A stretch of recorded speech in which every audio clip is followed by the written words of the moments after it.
पत्नी है। ये वृंदावन, अब आप आए वृंदावन, अरे हम तो वहां चाट पकौड़ी खा के आए, बहुत अच्छी मिल रही थी। नहीं, वृंदावन आए तो कोई बताने वाला हो कि वृंदावन में भगवान नंगे पांव चले हैं। ये वो धरती है जहां आप बैठे हैं, इस धरती पर श्री कृष्ण के जिस धरती पर भी अपने रास में स्थान दे दीजिए। वो शंकर जी जिन्होंने आंख खोली तो कामदेव जलकर भस्म हो गया। शंकर जी के नेत्र से, तीसरे नेत्र से कामदेव जलकर भस्म हो गया। कामदेव को भस्म करने वाले शंकर जी हाथ जोड़कर कहते हैं, श्याम सुंदर हमें अपने रास में सम्मिलित कर लीजिए। अब आज यही सेंटेंस याद है सबको, जब लिया ना आधा अधूरा ज्ञान, तुम करो तो रासलीला, हम करो तो कैरेक्टर ढीला। और आपको हंसी भी आ गई क्योंकि आपने रासलीला को कैरेक्टर ढीला से जोड़ा है। अब मैं एक सवाल पूछ लूं आपसे, क्या श्री कृष्ण, क्या भगवान श्री कृष्ण का कैरेक्टर ढीला है? मतलब बाजार में कोई भी सेंटेंस आए तो आप बोलने लग जाते हैं, आप ये नहीं देखते कि इसका अर्थ क्या है, ये सेंटेंस क्या कहना चाह रहा, ये भगवान पर लांछन लगा रहा है सेंटेंस। ये सेंटेंस भगवान के चरित्र पर क्या उठा रहा है? उंगली। भगवान श्री कृष्ण के चरित्र पर क्या उठा रहा है? बोलो। और सारे हिंदू लोग इस तो कैरेक्टर ढीला, मतलब क्या श्री कृष्ण की रासलीला, जिस रासलीला में शंकर जी हाथ जोड़े खड़े हैं कि भोलेनाथ हाथ जोड़ के आए, हे प्रभु हमें रास में सम्मिलित कर लो, वो शंकर जी, वो भगवान नहीं।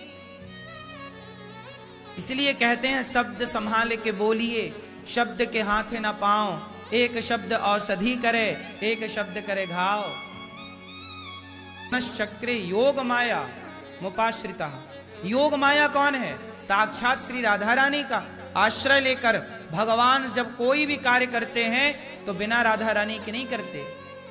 भगवान जब कोई भी कार्य करते हैं तो राधा रानी से इजाजत लेते हैं, राधा रानी किशोरी जू रास को समय है गयो है, चलो किशोरी जी। हमारे श्री कृष्ण क्या करते हैं? रास में एक घटना घट गई, जब महारास हुआ ना तो एक घटना घट गई। गोपियों को अभिमान आ गया कि मैं बहुत सुंदर हूं। जब रास शुरू हुआ तो स्टार्टिंग में गोपियों को क्या हो गया? अभिमान, हम बहुत सुंदर हैं। और जैसे ही अभिमान हुआ तो भगवान गोपियों को छोड़कर अंतर्धान हो गए, चले गए।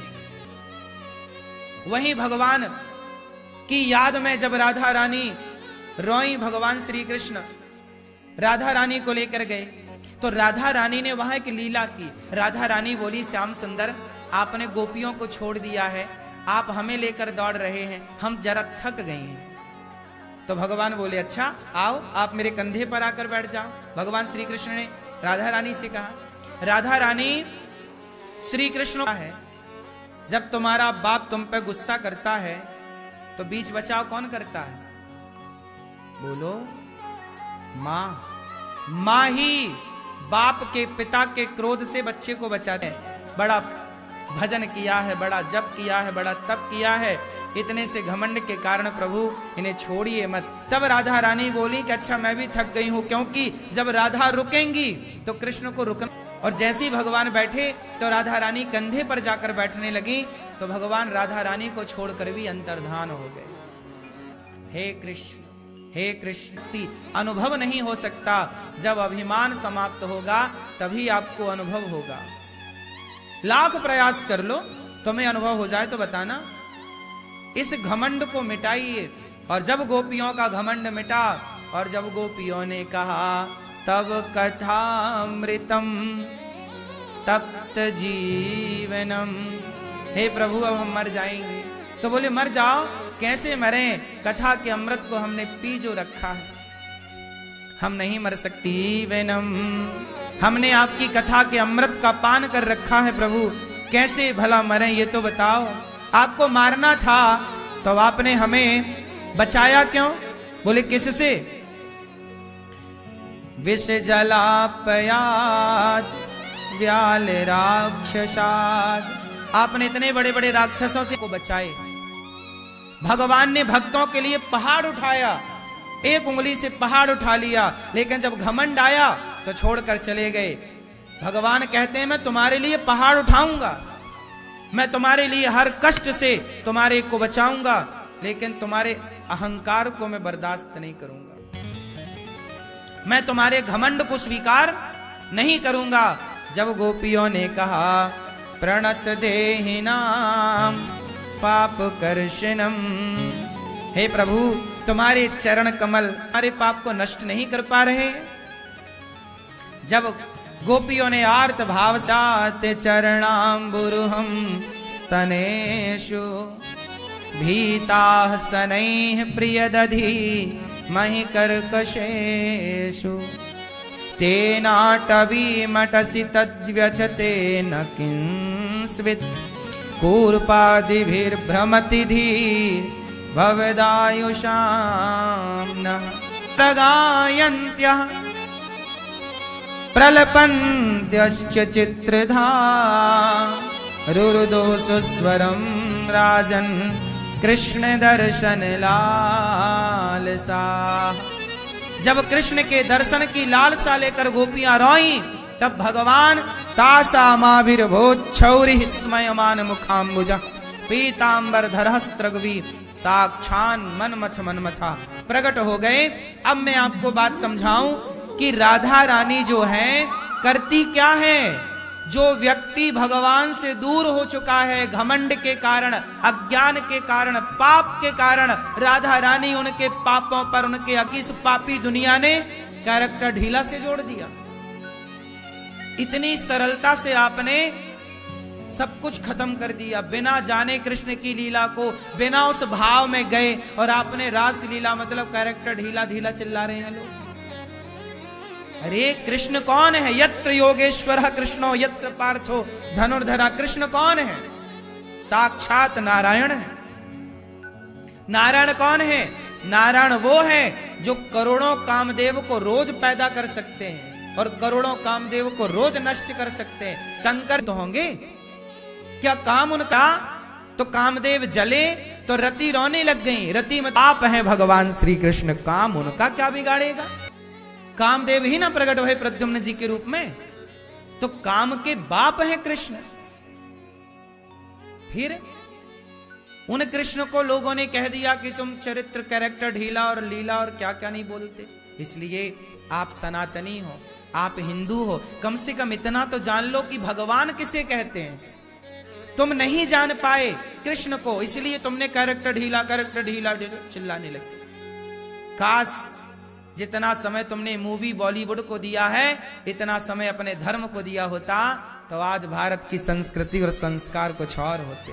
अभी सोशल मीडिया पर एक खबर चल रही है कि कोई कॉमेडी के नाम पर, ब्लैक कॉमेडी के नाम पर ना, एक कोई इलाहाबादिया करके कोई छोरा है, उसने अपनी माँ के लिए गलत शब्दों का प्रयोग करा। अब आपका जो पर्सनल कार्य है, अब उसमें किसी पुत्र का क्या हस्तक्षेप हो सकता है? लेकिन वो कह रहा है कि मैं भी इसमें सम्मिलित होना चाहूंगा। सोचिए आज की पीढ़ी यहां जा रही है। मैं कह नहीं सकता उसके नालायक के शब्दों को, लेकिन आज की पीढ़ी कहां जा रही है? तुम रूप रंग काम नहीं करता, धन दौलत काम नहीं करती। रावण के पास था तो सोना, रहता तो था सोने की लंका में, पर पुतले फूके जाते हैं का प्रयोग कर रहा है वो। और बहुत बड़े सुपरस्टार हैं, बॉलीवुड से जुड़े हुए लोग हैं। बोलो भा ग वा आ न, भागमी।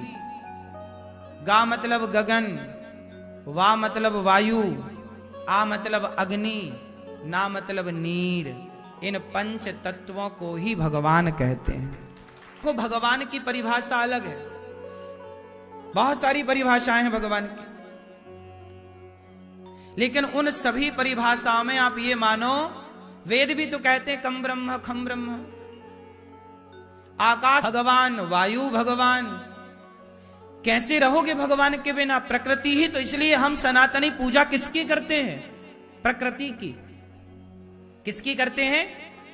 प्रकृति। हम पहाड़ों की पूजा करते हैं, हम गिरिराज जी की पूजा, कामतानाथ जी की पूजा, नदियों की पूजा, समुद्र की पूजा, तुलसी की पूजा, वटवृक्ष की पूजा, पीपल की पूजा, हाँ, हम माँ की पूजा मातृ देवो भव, पिता की पूजा पितृ देवो भव। सोचिए, जिस देश में माता पिता को भगवान कहा जाता, आज की युवा पीढ़ी उन्हीं माता पिता के लिए इतना अश्लील शब्दों का प्रयोग कर रही है कि आपको सुना ना जाएगा। बोलो हाँ कि ना? कौन लोग कर रहे हैं? आज की युवा पीढ़ी। कहीं ने गलत सुन लिया मंथरा के शब्दों को? बोलो हाँ। मंथरा भड़काती रही और मंथरा के भड़काने से माता कैकेयी भड़क गई और वनवास मांग लिया राम को। दशरथ जी बोले, कैकेयी मैं पांव पड़ता हूं, मर जाऊंगा यदि राम वनवास गए। कैकेयी बोली, मर जाओ। मंथरा, कैकेयी माता के कान ना बिगड़ने देना। कान बिगड़ना मतलब गलत चीजें ना सुनना। गलत चीजें सुन लोगे और कहीं गलत को तुमने सत्य मान लिया तो वही होगा जो माता कैकेयी के साथ हुआ। इसलिए कहते हैं कानों को संभालो। वाह में पढ़ते हो, सोशल मीडिया पर जो भी खबर देखते हो उसे सच मान लेते हो, आपको लगता है यही सत्य है। दास अनिरुद्ध की बातों की 10 सेकंड की वीडियो देखते हो, आपको लगता है यही सत्य है, पूरा सुनते नहीं। इसलिए कहता हूं कानों को संभालो, कुछ भी नहीं सुनना, कानों को बंद करो। क्या सुनेंगे? केवल कथा, अच्छी बातें, क्योंकि कानों से जहर भी प्रवेश करता है। कथा भी खुल गई जहां नहीं खुलनी चाहिए। भीष्म पितामह कहां चुप हो गए? जहां नहीं चुप होना चाहिए। भरी सभा में जब द्रौपदी का अपमान हो रहा था तब भीष्म पितामह को बोलना था या नहीं? इसलिए कहते हैं बोलो वहां जहां आवश्यकता है। नेत्रों को भगवान के दर्शन में लगाओ और वाणी को भगवान के गुणगान में लगाओ। यही जीवन की सार्थकता है, इसी से आपका कल्याण होगा। वरना भगवान मतलब मैया, भगवान मतलब प्रकृति। जब भगवान को गोपियों ने पुकारा तब गोपियों के कहने पर भगवान गोपियों के मध्य प्रकट भये। तब गोपियों के संग भगवान ने महारास रचाया। क्या रचाए? क्या रचाते हैं? एक होता है रास और एक होता है महारास। में क्या हुआ था? हाँ, रास में क्या हुआ वो सुनो। महारास का मतलब समझो। महारास का मतलब हुआ कि जितनी गोपियां थीं उतने कृष्ण बन गए। जितनी, अब ये बताओ, तुम लोग कहते हो ना तुम करो तो रासलीला, हम करो तो कैरेक्टर लीला। अब बताओ कि क्या आप बहुत सारे रूप ले सकते हो? आप लोग लेकिन पत्नियां कितनी है जानते हो? 16,100। एक बार नारद जी बोले चलो भगवान कृष्ण की लड़ाई कराते हैं पत्नियों से। कैसे लड़ाई कराएंगे? बोले कृष्ण तो एक हैं और पत्नियां हैं 16,000 में। भगवान नारद जी को लगा अच्छा कृष्ण यहाँ है, अब मैं दूसरे के पास जाऊंगा, वहां कहूंगा लो कृष्ण तो वहां है, तुमसे तो प्यार करते ही नहीं। तो सत्यभामा जी के कमरे में, उनके महलों में गए। जब वहां गए तो वहां भगवान गैया को रोटी खवा रहे थे सवेरे सवेरे। अच्छा, नारद जी को लगा वहां भी थी। अच्छा